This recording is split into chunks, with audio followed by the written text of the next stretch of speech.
GingerGM.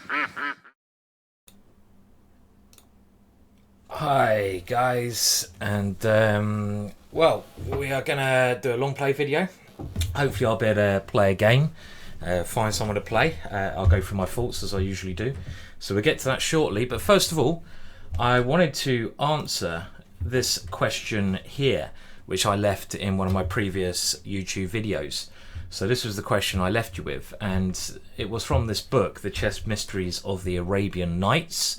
Great book, and the question was, where is White's king?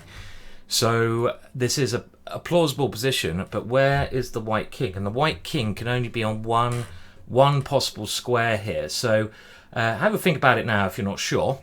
I gave away the answer a second ago, but let me show you the answer, because what you've got to do with this puzzle is think what the last move, or even the couple of last moves before this were. And this is why these puzzles are called retrograde puzzles, because you go back to front, so you have to work backwards.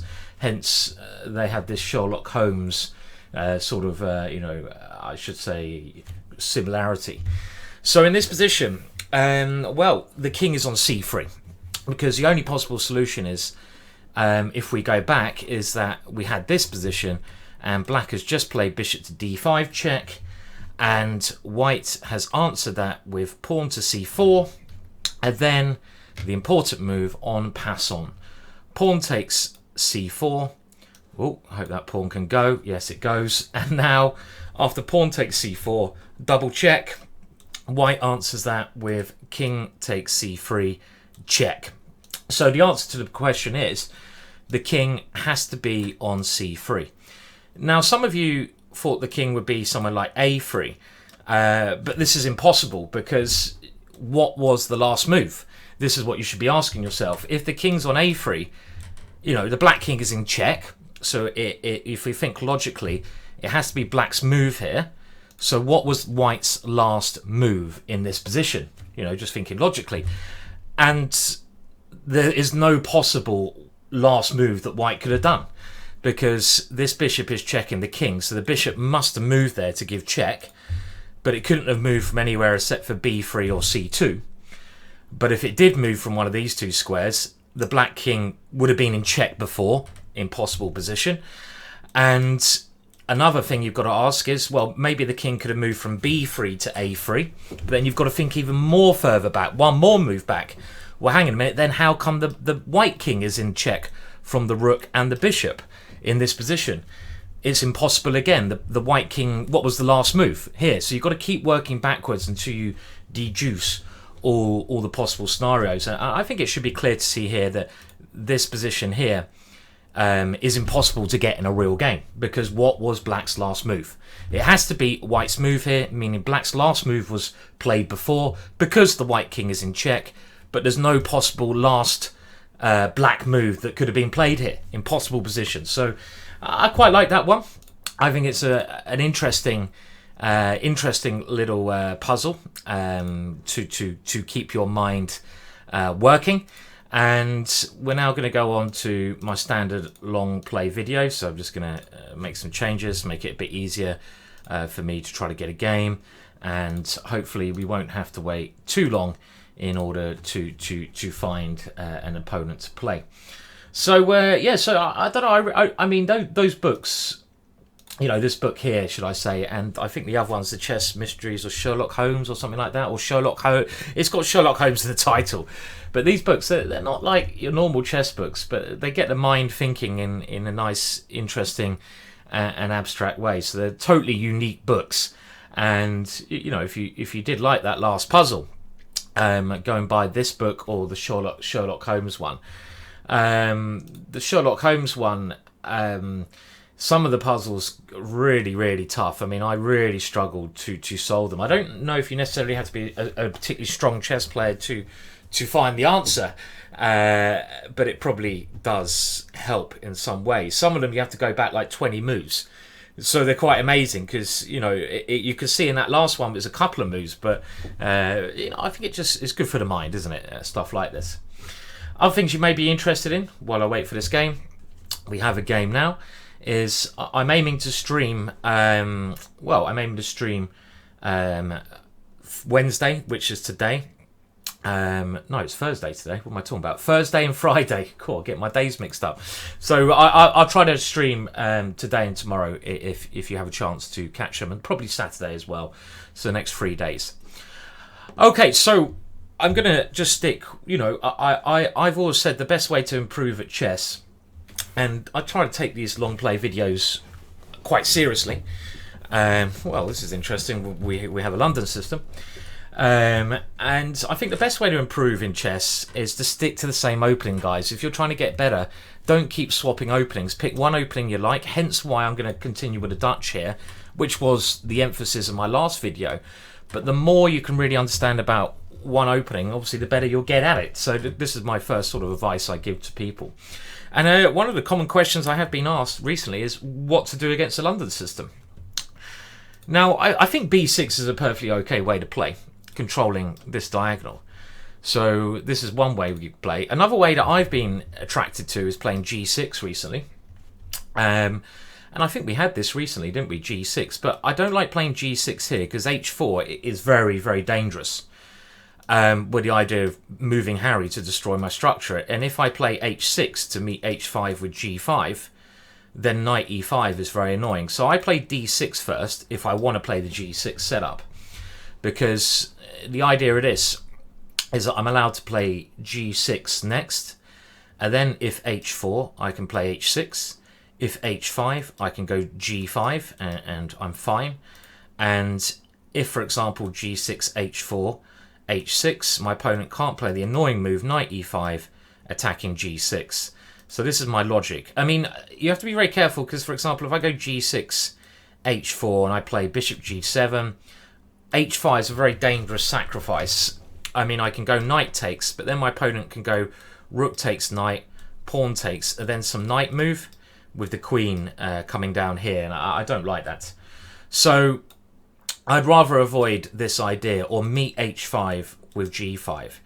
And the other setup I'm going for here is basically, you know, again, it's like my last video. When you're playing openings, you should really know where each of your pieces wants to go in the middle game, in the opening, and even in the ending. And you certainly need to know what pawn structures you want to go for. And I can tell you now exactly what I'm aiming for here, which means it makes my middle game play quite simple. I want to castle, obviously. I want to go h6. Eventually, I want to go g5 and e5, and then f4, because I want to make this bishop very bad on h2, where it bites at granite. And on the meantime, I want to develop this knight. And normally, I put this knight on f7, because upon f7, it supports these two pawn moves. Now, we also have to watch out for what our opponent's playing. And here, bishop c4, you know, we've got to just be a bit careful. Is he threatening anything? Well, no. I mean, another thing is, where do we put the queen?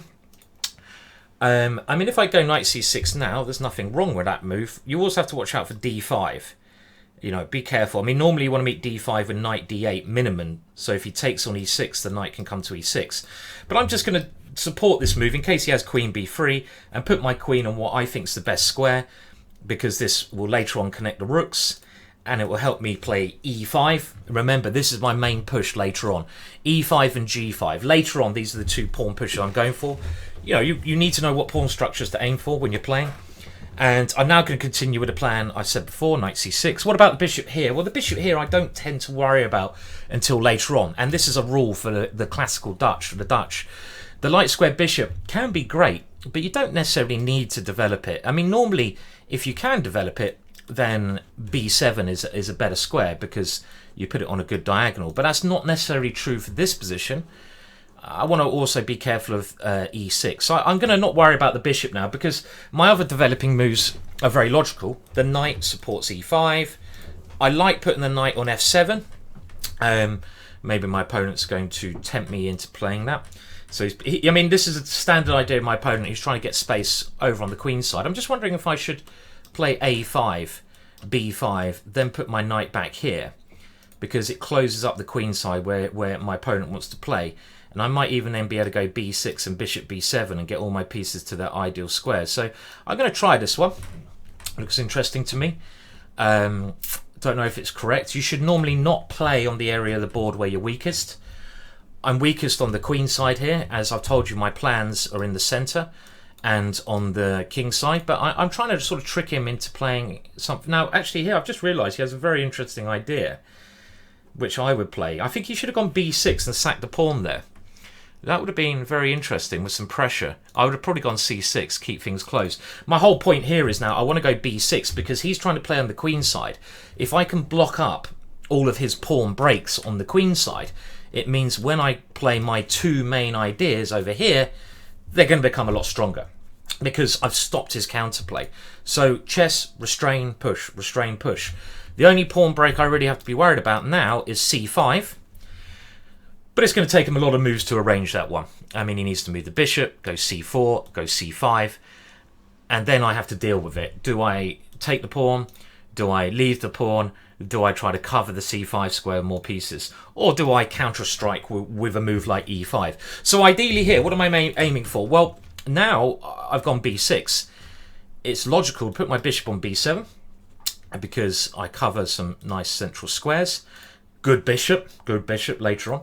Put my knight on f7. This is where I want my knight. And then, if I can get these two things, I'm certainly going to get my pushy moves in, which I know what plan I'm aiming for from move 3 really, and it's move 12 now.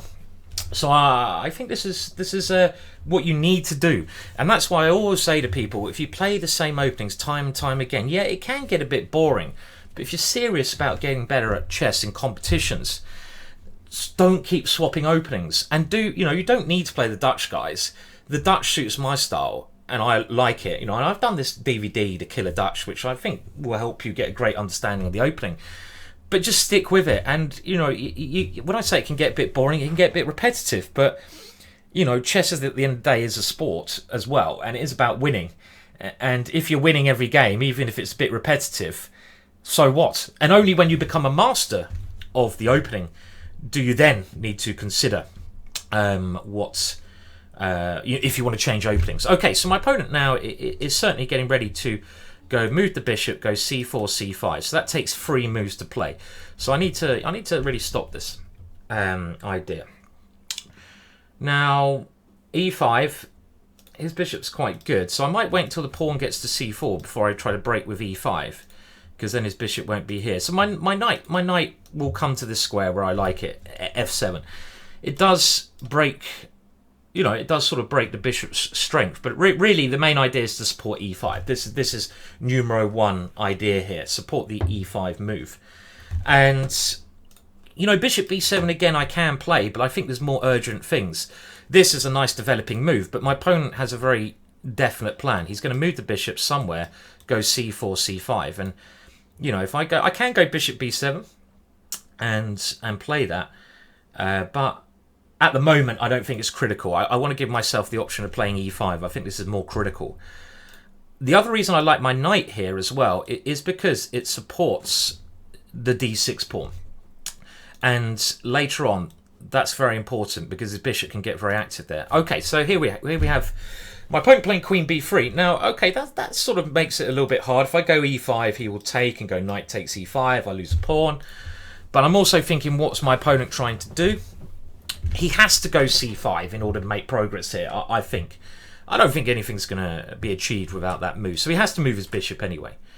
So as soon as he moves his bishop, I want to be able to play e5, which I can't do because he will go pawn takes, knight takes, and his queen will still be doing that. So most logical here is to move my king out of the way, because if he moves his bishop in order to do his plan, let's say bishop d3, bishop's e2, I can go e5, takes, knight takes, then my knight can move because it's no longer pinned to my queen.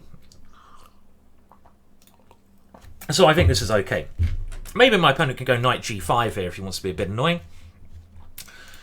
I don't think there's anything wrong with me taking. Bishop takes, h6, playing like this. Okay, so my opponent is now thinking about playing e4. Again, before you look at your own plans, look at your opponent's last move. What are they trying to do? In the Dutch, e4 is a key move. So how do I deal with that? Is it even a threat? Well, 2 ideas here. I can't go bishop here because now e6 is weak. I don't want to play d5. This move, is horrible positionally. You know, it's a panic move. I want to play for e5, but can I do that now? Let's have a look. e5, let's say takes, bishop takes f7, and then he's going to win this pawn, no? So, not at the moment. Okay, now another way to stop this move is to often play knight to e4. I don't really want to play that because I want to give myself the chance of my pawn coming there. So let's just see if there's anything else. Knight e4's a move which I can play. It's certainly not a problem. But now I can go knight h4. Interesting. And then if his bishop moves, then I can play e5. Takes, rook takes. Knight takes here is still winning a pawn for my opponent. So let's have a look. Knight here, I guess he moves his bishop to h2. And then I want to play e5. But if I do, pawn takes... So you have to follow this. Knight here, bishop here, e5. Pawn takes, pawn takes. Bishop takes f7. Rook takes f7. Knight takes e5. Hitting my rook.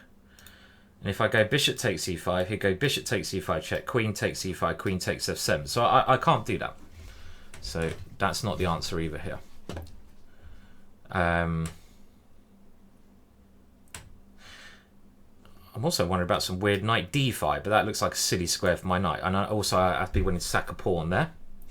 I mean, maybe he's not threatening this e4, because if he does play e4, I take, knight takes, rook takes d5, but he is, because he has bishop takes d5. The rook is lined up against my queen. Okay, I kind of like knight h5. I'm just trying to make this work. Knight h5, bishop here. Now, what if I go g4? He goes e4, and I go f4 there. Very intriguing. I like that. I like that. That's a typical idea in the Dutch.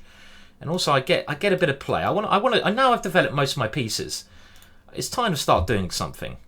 You know, so I like this move. This move feels right to me because, okay, first of all, maybe I'm not threatening to take this bishop because if he goes pawn takes, he has great play. But my main idea is to bring my bishop to defend this square a bit more. So my main idea is certainly to improve this move e5. Now, okay, so it's gone the way I planned it. Now, e5 fails tactically because of my knight is hanging in some lines. But remember earlier on, you know, this is why I'm saying when you know openings well, you know what you should be doing. The other main move is g5, and that's what I'm going to play here. And if e4, I'm going to go f4, because I don't want his rook to open up against e6. And remember what I said on move 3. And we're on move 16 here, so I'm following my plans on move 3. And this is what I mean about understanding middle games. If he goes e4, I go f4, and I'm trying to kill the bishop on h2. This is the whole plan that I do in the London system against this bishop. I try to kill the bishop. Taking my vitamins.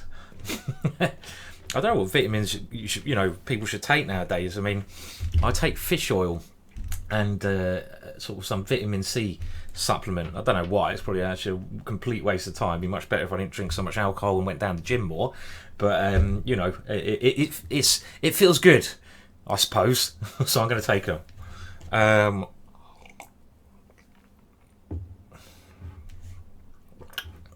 That's a bloody big pill. Also, I've created a threat here. Another thing, I didn't even consider is that if he goes e4 here, I can certainly consider going g4 because g4, his knight doesn't have any squares to move to on f3. Where does that knight go? It can't go anywhere. So my threat is g4, and actually by stopping his breaks, or he hasn't had time to do them, you can see my plan's working very well here. You know, this is a very good plan because I've suddenly got these breaks. I've suddenly got some chances against his king. This is where I'm playing. Like I say, I'm playing in the center and I'm playing on the king side. So this is what I'm trying to achieve. Of course, I'd like to have my bishop on b7 and rook on e8, ideally. You know, before attacking. You want to put your pieces on the optimum squares, but you know that's not always possible. So I'm going to have to work around that. You know, that's chess. It's very hard to get everything ideally that you want. Okay, so my opponent now is giving himself the d2 square for his knight. Quite logical, I feel. So I could continue with this move. I don't want to play f4 at the moment because it allows him to open up his rook here. I only want to play that when this pawn moves and he can't open up his rook. I also really want to go bishop b7. I'm just going to look at bishop b7, bishop takes e6, bishop takes f3. Because I do his king side some damage. Is that a pawn sack worth considering? Pawn takes f3. I don't think so. I don't think I want to give away a nice central pawn like that. So I'm feeling g4 is quite thematic here. g4 takes knight here, and then e5. You know, get this pawn to e5. That looks quite thematic. But also, do I really want to rush pushing my pawn here? Is that necessary to do that? I guess in e5 doesn't tactically work again. Pawn takes, bishop takes here, rook takes, knight takes here. Nope, it doesn't. So I would have thought that. I mean, other moves I can consider. Quite interestingly, I'm thinking about knight h6, g4, so I can take my knight on g4. That'd be a very funky square for my knight, but it looks a bit weird putting the knight over there, doesn't it? Knight h6. But the other thing about knight h6, maybe my knight's done its job. And when the knight goes there, I'm threatening to go e5. And because I have none of these tactics to worry about. So let's have a look. Knight here. Now, if he moves his knight there, I can take bishop takes e5 would be the correct way to play. I'm liking this weird knight h6 move. I don't know if it's, you know, they do say knights in the rim are dim, but I'm kind of liking this move somehow. You know, I mean, if I go here, do I want to take with a pawn? Maybe. But I've had a lot of problems with this knight, haven't I, when I'm going e5. And the reason I don't want to play g4, which may be the best move there, is that I like keeping the tension in the position. And I've probably said this to you guys so many times before. You know, I'm the kind of guy, and I think if you watch top grandmasters, they don't rush with moves unless they're really achieving something. So, yeah, maybe I will go g4 later, but maybe I won't. And if I've got a pawn on e5, I want to get my pawn to e5. You know, continue with the plan that I lined out on move 3. So we'll go for that. That's my fish oil. Gotta get your fish oil in. I mean, it's funny, whenever you read things in the paper nowadays, and I don't generally read the paper to my sins, you know, the papers always saying, they always give you, like, oh, fish oils aren't good for you. These pills are good for you. Having a glass of wine is good for you. Having a glass of wine a day is bad for you. It's like, just leave me alone, papers. You know, I'll just stop listening to your medical expert advice. You know, I'm sure none of you know what you're really talking about. You're just making it up. Someone says this, someone says that. You know, I think you always have to question everything that you read, don't you? Certainly nowadays, there's so much weirdness going on. Yeah, I mean, this is just key. Question everything that you read. This is or see. What was it? An old friend of mine said to me a number of years ago. He said, Simon, best bit of advice I was ever given was don't believe anything you hear, and only believe half the things you see. Which I thought was good advice, you know, generally that is. So, you know, if someone says something, really question it, and you know, it stops all these, you know, whatever rumours and stuff like this, and just, you know, think for yourselves, man. Okay, so on to my opponent. What should my opponent be doing here? Because I've got a normal plan. I'm going to go e5, and then I'm going to maybe play something like e4. f4's not looking so good in these positions now, trying to kill the bishop. Obviously, you have these plans from move 3. You've got to adapt your plans based on what your opponent plays. Chess is, you know what I'm demonstrating in this game is very simple rules to chess.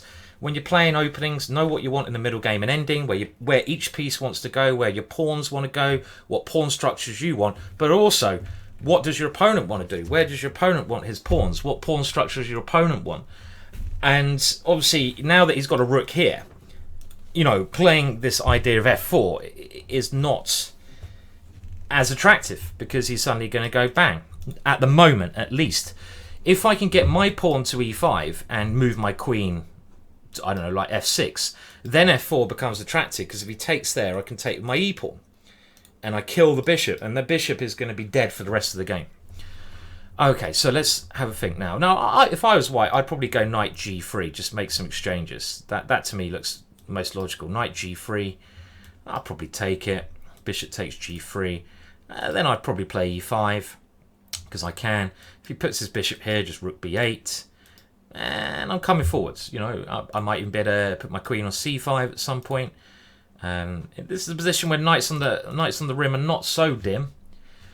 Okay, so my opponent has now moved his bishop back. Interesting. So first thing is bishop's aimed at my knight, so watch out for this. So if I go e5, he will take everything on e5 and take my knight. So watch out for that. And also now he you know, there's only so much my opponent can do without a pawn break. In chess, there's only so much you can do with your pieces. You know, you need to use your pawns to break, and this is what my opponent's doing. But surely now g4 must be correct.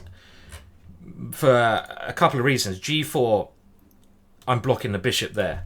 I mean, also, is my opponent threatening anything? Do I have time to go bishop b7 first? Well, I mean, I think g4's coming. I mean, I always like this f4 idea, but let's get to the point. Let's start getting to the point now. My opponent is playing quite slowly. He's playing typical London ideas. G4, natural. If he takes, I may now consider taking with a pawn, because there might be a little bit of action coming against f2. So let's have a look at that. Pawn takes. Knight takes is okay, but pawn takes, knight d2. Do I have anything against this square? That's a weakness in his camp. So do I have some good move there? Yeah, I'm looking at rook takes here, of course. It's not so crazy. Okay, so he's moved back. That makes a lot of sense, because he doesn't want to allow the opening of too many files. And now, can I take on h3? Bishop takes here. Queen g5, threatening this and this. Bishop f3, stopping this and this. Take there, take there. Can I take on g2? I don't believe this. Now, is it just time to put another piece into the battle? Bishop b7. He might go c4, c5, but my attack seems to be getting a little bit quicker with energy over here. And this bishop, we've seen that things are happening on g2. The bishop is going to be very good on b7. So I'm thinking let's just develop now this bishop and get my rooks connected. Last piece into the game. My opponent's not threatening anything as far as I can see. c4, c5. Takes a couple of moves, and even then I might have time. And now maybe this idea of taking bishop takes h5, queen g5 is possible. Because if bishop f3, bishop takes f3, knight takes f3, queen takes there, mate. So there could be stuff going on the g file here. I mean, I don't necessarily need to play e5 at the moment. e5, again, I'm changing plans as the game develops, adapting. Adapting is a key skill in chess. e5 is a move which I think probably does help me, but there's more important things going on at the moment here. I mean, even something like rook g8, just you know, lining up. This looks good. Maybe try to move my bishop to f6, and all of a sudden we have a monstrous attack on g2. Just keep improving my pieces, and my knights on the rim are not so dim. Again, breaking some standard rules here, but I mean, a very important thing to do is, you know, you hear all these generalized rules, but when you're playing chess, everything has to have a reason. You know, you can break rules if you have a reason. You should never play a move in chess that you can't explain the way I'm explaining my moves here. If you play a move and you can't explain it to yourself verbally, you probably shouldn't be playing it. It's probably a pointless waste of time, and that's how you lose games. Okay, right, so pawn takes. Now, what do I take with? Now, knight takes. I kind of want to get rid of that knight, but I don't think he'll take it. He'll probably put a piece on f3, and he stops my bishop. So I'm going to take with a pawn here, because I don't want to allow him now to swap bishops. I feel my bishop on b7 is a fantastic piece. So if I'd have gone knight takes, he might have gone bishop f3. I want to keep this bishop. I like this piece now. You know, it's fantastic, and I'm really thinking at some point some move like this could be good. I mean, what do I do? What do I do now? Well, I normally when you're starting to attack, you want to bring in the big boys. So queen g5, I'm looking at tactics with the idea rook takes here, and then some stuff happening here or some stuff happening with g3. If my opponent plays e4 trying to block my bishop, every pawn move makes a weakness. If he goes e4, he weakens this square. So I just put my bad knight into a sexy square. I put my bad knight into f4. So this is looking. I'm very happy with the way this is going. I mean, I could also put my queen on h4, trying to make him play g3. G3 would be a disgusting move for my opponent. Okay, so he's gone here. Now, again, a move like queen h4 now is looking very tempting. He can't take there because I take on f2 and mate him. And after the queen comes here, well, he's probably going to have to play a move like rook f1. My attacks, it seems to be building a bit of momentum. Now, if I take here, his bishop does become quite good. But then maybe my knight comes in. And that's a very many tempting possibilities here. So now rook takes here, rubbish I expect. King takes. I could play queen h4 there. Interesting. Knight f1. And then a check, king g1. I mean, I probably don't need. I shouldn't be sacrificing at the moment, you know, because I don't need to. My position's good. Now, the only thing I'm thinking about queen over here is that when I do take on g3, I'm going to lose the tempo. So I'm not sure I want to be playing that. It might be time to take here and bring my knight here. Now, if he takes on g4, takes, should be very good for me there somehow. He's got bishop f3 though.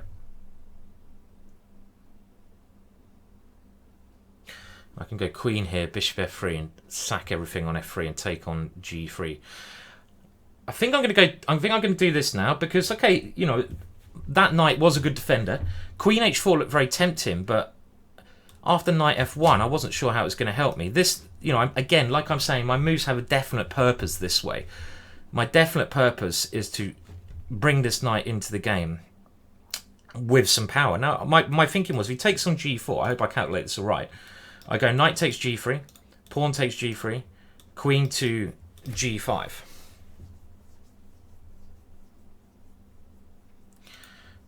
And if he goes bishop f3, I go bishop f3, knight f3, rook f3, pawn f3, queen takes g3 check, king f1, queen takes f3 check, king g1, and I have at least a draw. I haven't calculated further than that. I mean, if you got draw in hand when you're attacking, you don't need to calculate too far, but maybe he should take here. Maybe he should.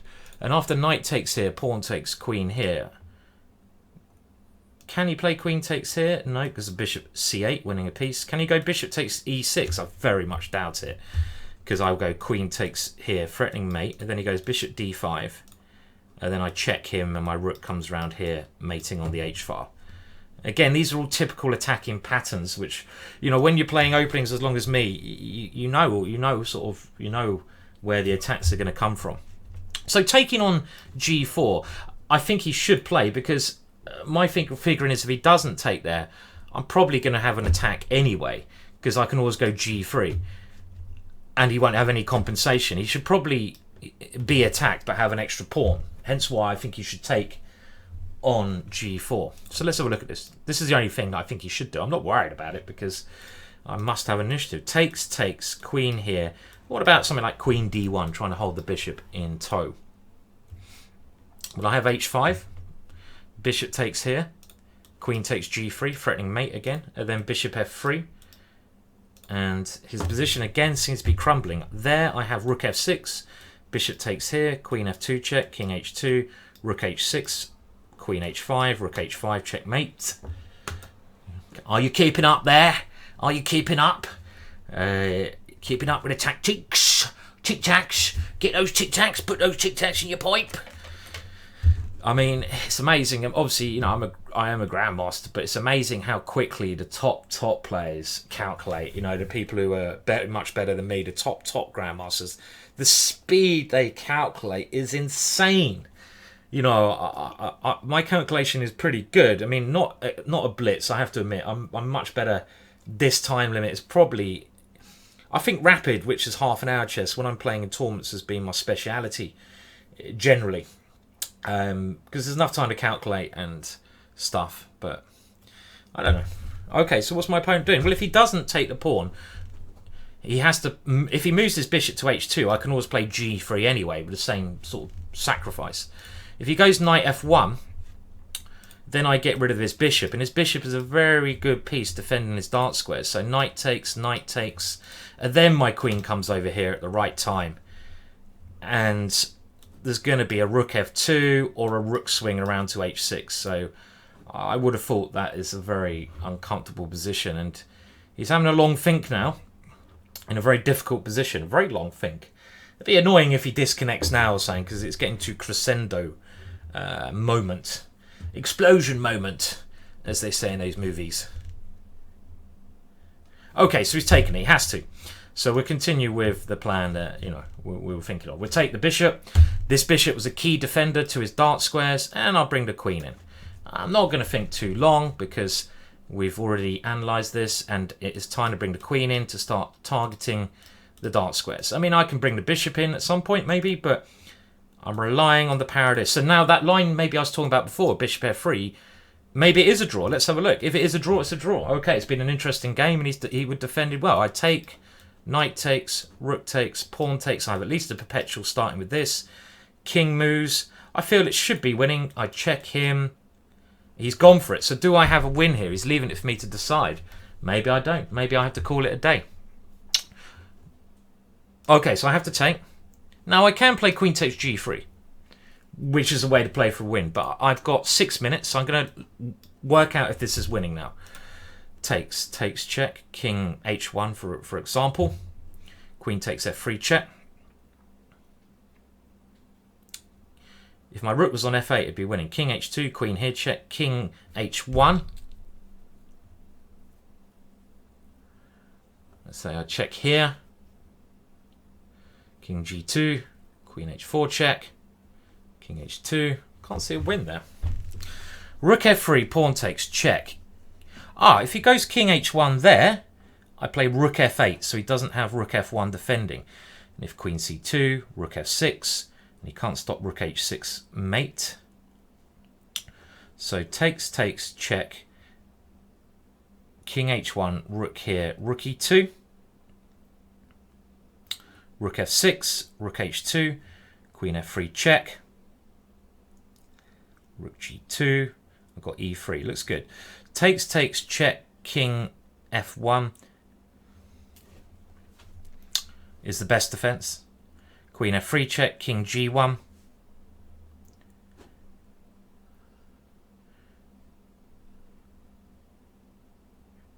I have bishop h6, and my rook can actually come directly to g8. And my bishop comes in. Must be winning. Must be winning. This move must be winning. Must be winning. Because I forgot. I was calculating this with my rook coming the long way around. But in actual fact, all I need to do is get rid of my bishop somehow, and my rook can come to g8, which is mating. So this is certainly a win. Now here, I did consider simply this to be winning, but I think I've got a better move. Bishop e5. Pawn takes, rook here. Beautiful. If it works. That's why I'm double checking. Bishop e5. It must be winning.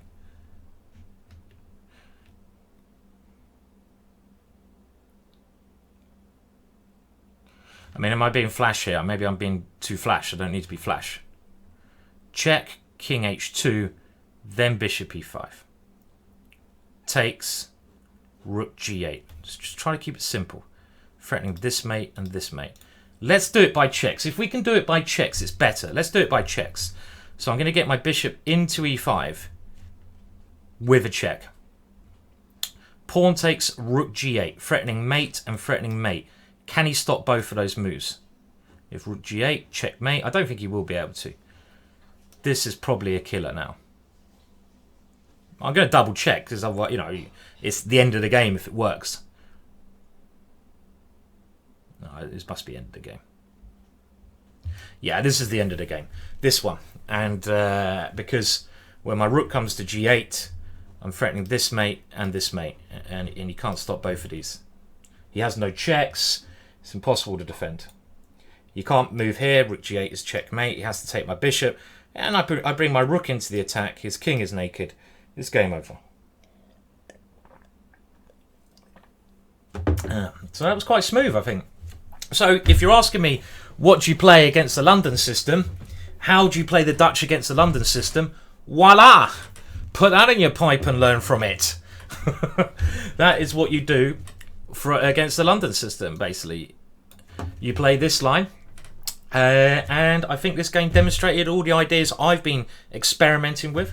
I think my opponent should probably go for a c4 setup against the London system, rather than the setup with c3, because he gets a lot quicker.